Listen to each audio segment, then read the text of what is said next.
Hello, நான் தான் புவனேஸ்வரி பேசுறேன். சொல்லுங்க. நாளைக்கு உங்க வீட்டுக்கு மோட்டார் மெக்கானிக்னு சொல்லிட்டு ஒருத்தன் வருவான். அவர் எதுக்கு எங்க வரணும்? அவன் ஒரு பேக் கொண்டு வருவான். அதுல ஒரு கருப்பு கவர் இருக்கும். கருப்பு கவரா?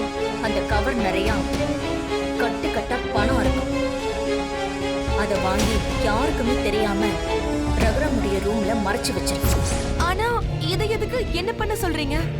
அதான் உங்க வீட்ல புதுசா ஒரு நகரமன்ற தலைவி இருக்காங்கல்ல, அவங்க லஞ்சம் வாங்கிட்டு தான் சொல்லி ஜெயிலுக்குள்ள தள்ள போறேன். என்ன சொல்றீங்க நீங்க? எதுக்காக இப்படி பண்ணணும்? உங்க அக்கா தலைவியானதுக்கு அப்புறம் நீயும் பத்மாவும் அந்த வீட்ல வேலைக்காரி மாதிரி தானே இருக்கீங்க. ஆமா, ஆனா அதுக்கு என்ன பண்ண முடியும்? எல்லாம் எங்களோட தலையெழுத்து. அவளை உள்ள தள்ளி விட்டுட்டா நீங்க சுதந்திரமா இருப்பீங்கல்ல. அதோட எப்படியும் நானும் அந்த பதவிக்கு வந்துருவேன். அப்போ உங்களுக்கு என்ன வேணுமோ அத நான் செஞ்சு கொடுக்கறேன். சரியா? அது எல்லாம் ஓகே. இருந்தாலும் நீங்க சொல்றத கேக்கும்போது எனக்கு கொஞ்சம் பயமாவே இருக்கு. எதுக்கு உனக்கு பயம்?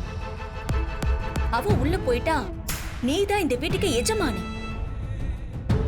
உன் மாமா கிட்ட இருந்து சொத்தை பிரிச்சு நீ உன் புள்ளையும் உன் புருஷனையும் தனி கொடுத்துட்டு கூட்டிட்டு போயிடலாம்ல. ஆமா ஆமா, இங்க பாரு, எல்லாம் உன் நல்லதுக்காக தான் சொல்றேன். ஏய், இப்ப எதுக்கு இவ்ளோ யோசிக்கிற? இப்ப என்ன, நான் சொல்றது செய்வியா மாட்டியா? நீங்க என் எதிர்காலத்தை சொல்றீங்க. நிச்சயமா நீங்க சொல்ற மாதிரி நான் செஞ்சிடுறேன். சரி, நாளைக்கு உங்க வீட்டுக்கு ஒரு மெக்கானிக் வருவான். அவன் கிட்ட பணக்கவரை வாங்கி ரகுராம் ரூம்குள்ள மறைவா வச்சிரு. சரியா?